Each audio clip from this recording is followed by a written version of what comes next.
మీ అందరికీ నేను ఒకటే చెప్తా ఉన్నా, జగన్ గురించి మాట్లాడాల్సి వస్తే ఎక్కడైనా ఏ ఇంట్లో అయినా కానీ ఎవరైనా ఏం మాట్లాడతారని అంటే, జగన్ బాగా చూసుకున్నాడబ్బా, జగన్ మా అందరికీ పలావ్ పెట్టాడు, బాగా చూసుకున్నాడు.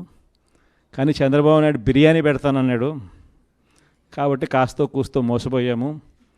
ఇప్పుడు ఆయన పాలన వచ్చింది, బిర్యానీ పోయింది, పలావు పోయింది, పస్తు పండుకునే పరిస్థితిలోకి వచ్చినాము అని చెప్పి మాట ఇవాళ ప్రతి ఇంట్లో కూడా వినిపిస్తూ ఉంది. కాబట్టి ఖచ్చితంగా చంద్రబాబు నాయుడు చేసే మోసాలు అబద్ధాలను చాలా వేగంగా ఆయనకు చుట్టుకుంటాయి. ఈరోజు నిజంగా స్కూళ్ళు దారుణంగా చెడిపోయే పరిస్థితులకు వచ్చినాయి, హాస్పిటళ్ళు దారుణంగా చెడిపోయే పరిస్థితులకు వచ్చినాయి. ఈరోజు వ్యవసాయంలో రైతులందరూ మళ్ళీ క్యూలలో నిలబడే పరిస్థితులకి ఇవాళ కనిపిస్తూ ఉంది.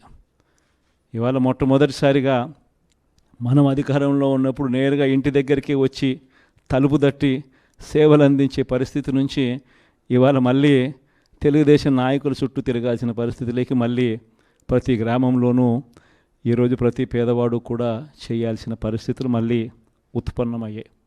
గవర్నెన్స్ దెబ్బతినింది, లా అండ్ ఆర్డర్ దెబ్బతినింది, స్కూళ్ళు దెబ్బతిన్నాయి, హాస్పిటళ్ళు దెబ్బతిన్నాయి, వ్యవసాయం దెబ్బతినింది.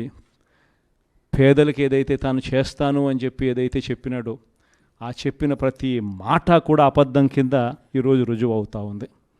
ఈ పాటికే మీ జగనే ముఖ్యమంత్రి స్థానంలో ఉండింటే ఈ పాటికి రైతు భరోసా వచ్చేసి ఉండేది.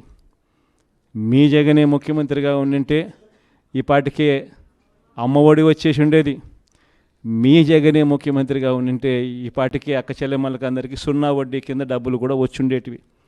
మీ జగనే ముఖ్యమంత్రిగా ఉండింటే ఈ పాటికే చదువుకుంటా ఉన్న పిల్లలకు విద్యా దీవెన, వసతి దీవెన కూడా ఈ పాటికే వచ్చుండేటివి. మీ జగనే ముఖ్యమంత్రిగా ఉండింటే ఈ పాటికే మత్స్యకార భరోసా కూడా అంది ఉండేటివి. మీ జగనే ముఖ్యమంత్రిగా ఉండింటే క్యాలెండర్ ప్రకారం ఈ పాటికే ఇవన్నీ పథకాలు వచ్చి ఉండేటివి. కానీ ఈ తేడా ప్రజలు గమనిస్తూనే ఉండరు. జగన్ లేనిదానికి జగన్ ఉన్నదానికి మధ్య తేడా అన్నది గమనిస్తూనే ఉండరు. ఈ 5 సంవత్సరాల పాలనలో మనం ధైర్యంగా ఉండి మనం గట్టిగా ప్రజలకు ఇంకా మనం చేరువుగా ఉంటే చాలు, ప్రజలకు మనం తోడుగా ఉన్నట్టుగా దగ్గరగా ఉంటే చాలు. ప్రజలే చంద్రబాబు నాయుడును తెలుగుదేశం పార్టీని తిడతాబోతారు. ప్రజలే చంద్రబాబు నాయుడును తెలుగుదేశం పార్టీని నామరూపాలు లేకుండా చేసే కార్యక్రమం కూడా ఖచ్చితంగా జరుగుతుంది. మనల్ని మళ్ళీ ప్రజలే దండలు వేస్తూ మళ్ళీ మనల్ని పిలుచుకునే కార్యక్రమం కూడా ప్రజలే చేస్తారు. కాబట్టి ఖచ్చితంగా మీరు ఈ విషయాలన్నీ గుర్తుపెట్టుకోండి. ఈ ఎమ్మెల్సీ ఎలక్షన్స్లో మనం అభ్యర్థిగా ఎన్నుకునేటప్పుడు కూడా మనం బొత్స సత్యనారాయణను ఎన్నిక చేసుకున్నాం. చేసే ముందు కూడా నేను అడిగా, అందరి ఎమ్మెల్యే అభ్యర్థులని అడిగా, అందరి పోటీ చేసిన ఎంపీ అభ్యర్థులు అందరినీ కూడా పిలిపించి అందరినీ అడిగా. అధికారంలో ఉన్నప్పుడైతే మనం ఎవరి పేరు చెప్పినా కానీ చెల్లుబాటు అయిపోతుంది.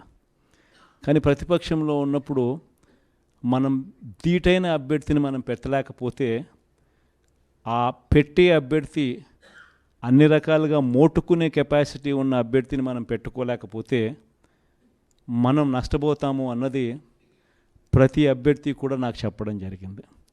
అంతా ఆలోచన చేసిన తర్వాత బొత్స సత్యనారాయణ అన్న పేరు యునానిమస్గా అందరం కూడా రైట్ అభ్యర్థి అని చెప్పి డిసైడ్ చేయడం జరిగింది. పార్టీ అంటే మనమంతా కలిసికట్టుగా ఒక్కటైతేనే పార్టీ అనేది మనం నడపగలుగుతాము అన్నది కూడా తెలిసి ఉండాలి.